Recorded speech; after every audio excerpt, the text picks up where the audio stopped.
afternoon, people. We're back at it today with another little chat.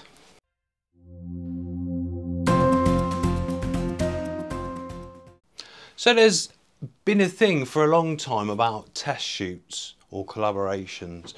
You always see it more so with, I think, model photographers, should we say, and it's a good thing. In general, there's a lot of people which still rant on about, oh, you know, it shouldn't be free. We should all get paid for everything we do. But the majority of the time, whether you're at the top end, a commercial photographer, or you're sort of middle of the road like me, do a bit of everything and whatever, you still do collaborate.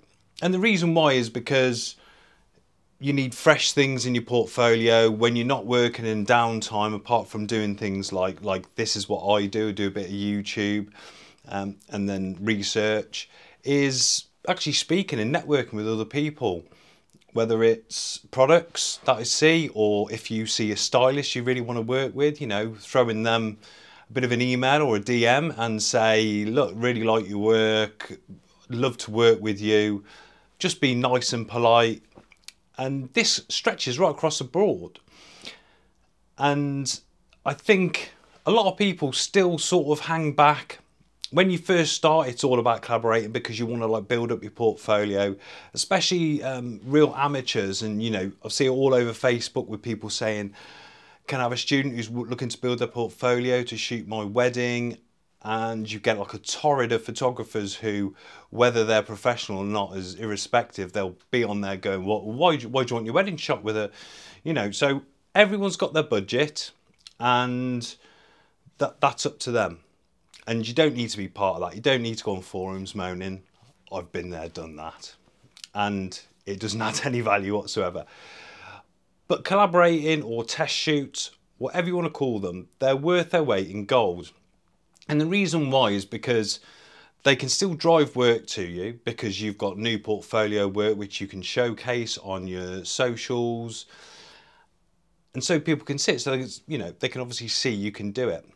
Because if at any point you do get required to shoot something which you haven't done before, say a car or food photography, you can showcase and say, well, yeah, I can do it. And you know, like the majority of the work I do is like a one-man band. So like I turn up and I help prep things and whatever, you know, there's not necessarily big teams because there isn't. And so, yeah, so you can say, yeah, you know, I can do a flat lay, I can shoot food photography, I can do like mini little short clips for Instagram and things like that. So doing that, whether you're doing it at home, let's say you cook something at home specifically to shoot, but obviously you eat it afterwards rather than waste it. It's the same principle. That is still testing, collaborating, practicing, whatever you want to call it. And there are still a lot of people in the industry which are quite snobby about that. And again, that's fine, that's up to you. But I would say 60 to 70%, if not more, depending on what area you're in, still test and collaborate. And also, the misconception of, oh, they're just using you for that. That's not the case, because whether you're a stylist, a lighting assistant, or just a photography assistant, a model, a makeup artist, hairstylist, we all need to update our work on a regular basis. And this is whether it's to show new techniques or just new work in general. And so I would be a very big advocate of this all the time. When you've got downtime and you're not doing anything, or you know, you're sat there going, well, no work's coming in, for whatever reason, you should get out there and test as much as possible and collaborate with all these other fantastic creatives which are in the industry and are also doing the same thing. It will serve you in the long run. In this game, it's not about the short wins, it's about the long-term gains and about networking. I hope this has been good for you. Check my affiliate links below and I will see you next time.